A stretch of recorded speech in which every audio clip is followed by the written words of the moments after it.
forward collision warning can alert you to potential front-end collisions. The system is designed to help prevent or reduce the effects of a potential accident. The system uses a radar behind the front bumper and a camera mounted in the center of the windshield. It activates at speeds above 2 miles per hour or 7 kilometers per hour, or lower than 124 miles per hour or 200 kilometers per hour. You can select the type of warning you want in the Information and Entertainment system.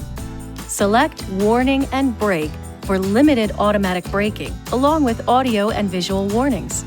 If you select Warning and Brake, the system will automatically apply additional braking force anytime it determines a potential collision and deems driver brake pressure insufficient.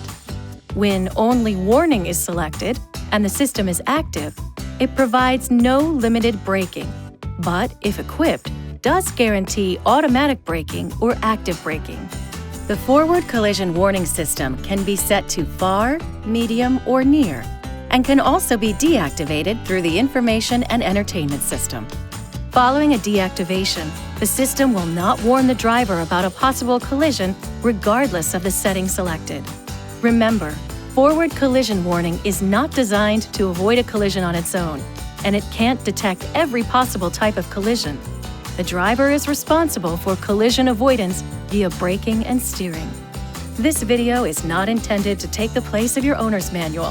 For complete details and other important safety information, please see your owner's information.